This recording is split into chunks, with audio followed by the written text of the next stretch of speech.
Do guns decrease violence?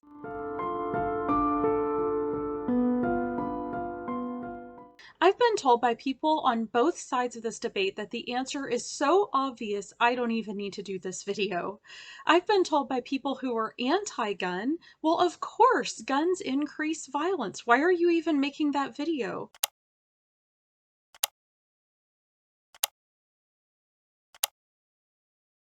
I've been told by people who are pro-gun, of course, the only thing that stops a bad guy with a gun is a good guy with a gun. So of course, gun ownership decreases crime and violence overall.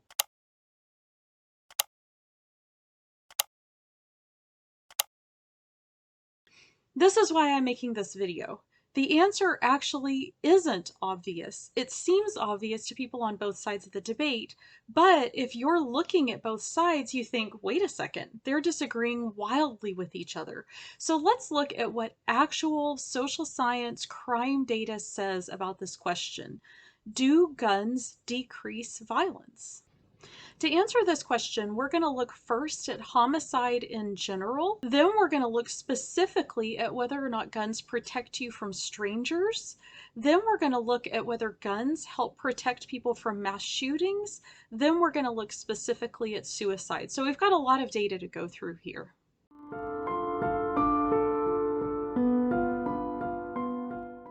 First, let's look at homicide in general.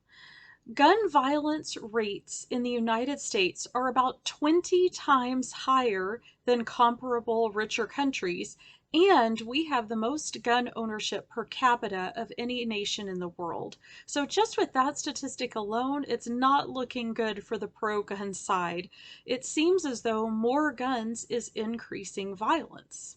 We can test this theory by looking at California. In 2012, California banned open carry, and the result was 3.7% fewer deaths and 1,285 non-fatal gun-related hospital visits. So in California, when they banned open carry, violence decreased.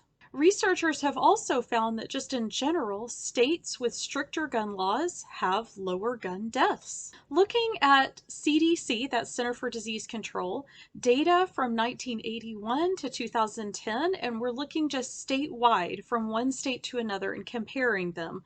Gun ownership strongly predicts firearm death rates.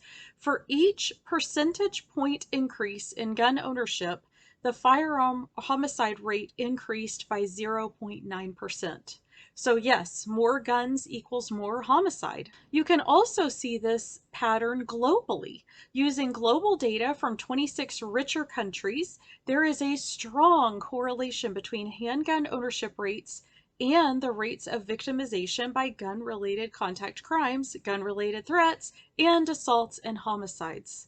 So this isn't just true in the United States, it's true across the world. Living in a country with lots of guns overall greatly increases the risk of being a victim of gun-related violence or homicide. Gun owners are significantly more often the victims of contact crimes. The results didn't change even when controlling for a risk-taking lifestyle. So you personally owning a gun makes it more likely that you are going to be the victim of a crime, even when we're controlling for the idea that gun owners might be having a more risky lifestyle. Owning a gun doesn't protect people from crime. Living in a country with lots of guns overall greatly increases the risk of being a victim of gun-related violence or of homicide. For non-gun owners, living in a country with more guns slightly decreases the risk of victimization by a violent crime. In order to understand this statistic, I made up this example. If you're living in a country with lots of guns, you are slightly less likely to have your house robbed.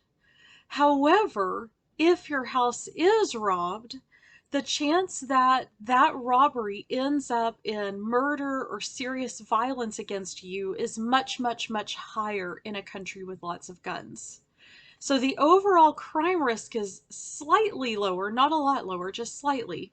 And researchers are pretty sure the reason for this is because would-be criminals are slightly more afraid to do their crime because people have guns.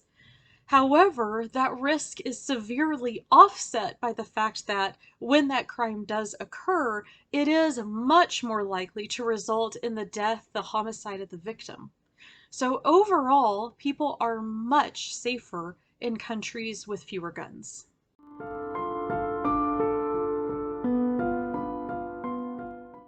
Now let's look specifically at data only taking into account those crimes that are committed by strangers against each other.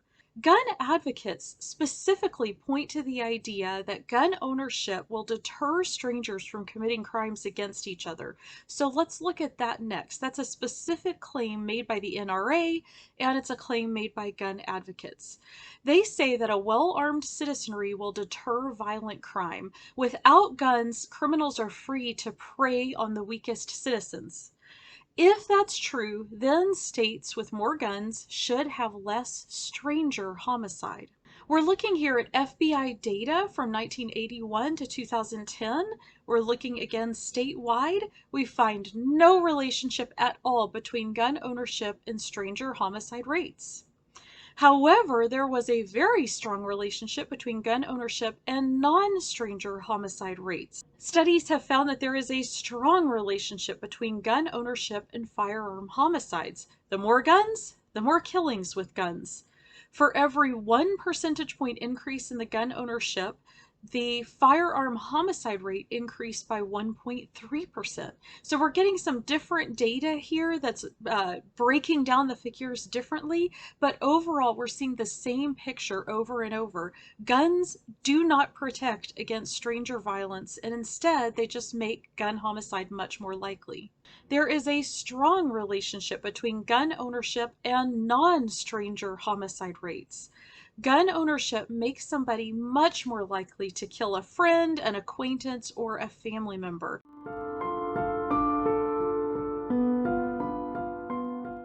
Now let's look at protection from mass shootings. There are a lot of gun advocates right now who are arguing that there need to be more gun owners walking around in the world carrying their guns so that if a mass shooting situation happens, these good guys with guns will be able to protect us from the bad guys with guns. There are also people who are advocating that teachers should have guns in classrooms in order to protect students from school shootings. So let's look at the data. It turns out that states with easier access to guns have more mass shootings, not fewer. In fact, there's an 11.5% increase for states with laws 10 times more permissive than other states. You can also look at the data differently. In our previous example, we were looking at a state's permissiveness in its gun laws. Now we're going to look at the actual number of guns. States with more guns had more mass shootings. For every 10% increase in gun ownership, there is a 35.1% higher rate of mass shootings. Some politicians like to blame mental illness for mass shootings, but the data doesn't support that idea. Instead, people with mental illness are not any more likely than anybody else to perpetrate violence if they had access to a gun.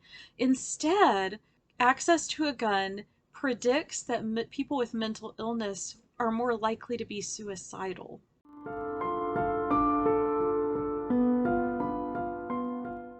Now let's talk about suicide. Half of all suicides are gun suicides. Gun suicide accounts for 40% more deaths than gun homicide does. So when we're talking about the sheer number of people being killed by guns, of course, even a single death is a problem that society needs to fix. But suicide is an even bigger problem than homicide. Access to guns increases suicide risk. There are several reasons why this is that psychologists have found. About 1/3 to 4/5 of all suicides are impulsive. I realize I gave you a very broad statistic there, all the way from 33% to 80% of all suicides are impulsive.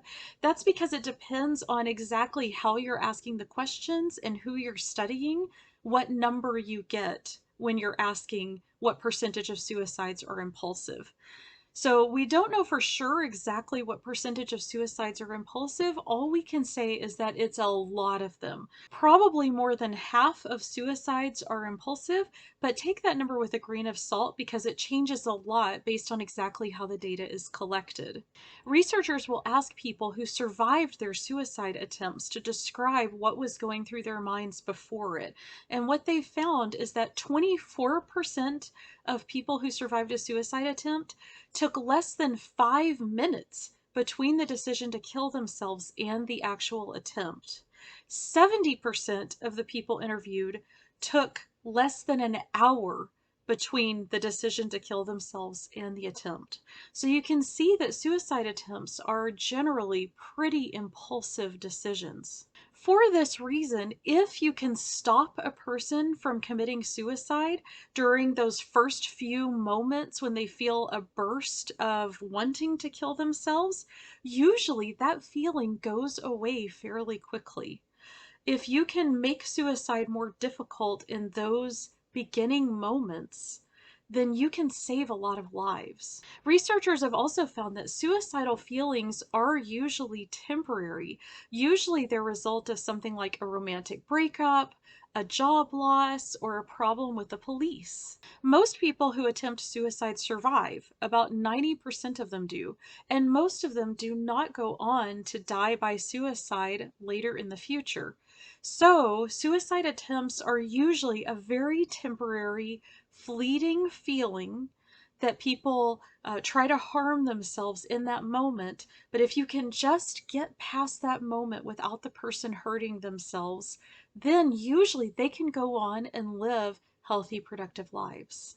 The reason why guns increase suicide so much is because gun suicide attempts are a lot harder to survive than attempts with drugs or cutting. When someone has that temporary fleeting feeling of wanting to kill themselves, if they have a gun available to them, they are a lot more likely to act on that suicide attempt and kill themselves in that moment and never have a chance to pull back from that feeling and say, wait, I regret it.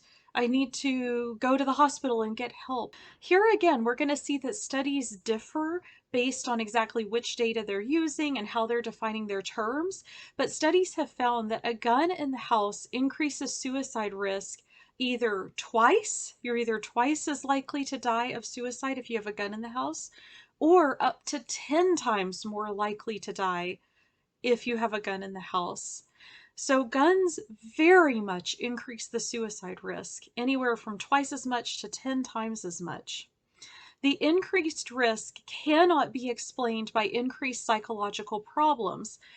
Researchers have looked into this. Are gun owners more psychologically damaged than everybody else? Maybe that's what's happening, but there is no evidence to say that that's true. They don't have increased psychological problems. They don't have increased suicidal ideation beyond what everybody else has. And they don't have any more suicide attempts than everybody else does. It's just that the gun is so deadly that when someone does attempt suicide, it's very difficult to ever come back from that. It's difficult to survive it. Now, this increased suicide risk for guns in the home includes not just the gun owner, but also their spouse and their children. Researchers have found an increased suicide risk for everyone in the home, no matter how the gun is stored, even if it's stored safely. However, the most risk is to teens who are in houses with loaded, unlocked guns. If the gun is stored less safely, then the suicide risk is even higher than it is in a house where this gun is stored safely.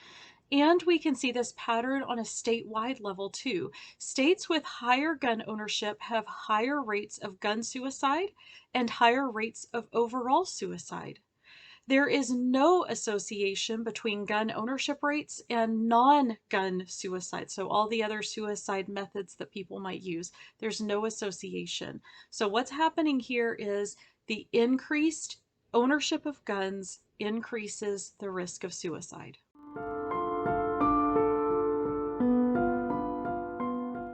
So let's draw some conclusions here. Some people claim that guns will make us all safer. I think you can see from the data that that is just not true. Gun ownership increases homicide. It makes murder a lot more likely. Gun ownership specifically does not protect against stranger danger the way that gun advocates say and the way that the NRA says. Gun ownership does not protect against mass shootings and actually makes mass shootings much more likely. And a topic that gun advocates in the NRA are very unlikely to bring up, guns make suicide risk much higher. They increase suicide rates in the places where there are more guns. So, does gun ownership protect you from danger? Absolutely not. If you want to stay safe, your best bet is to not own a gun.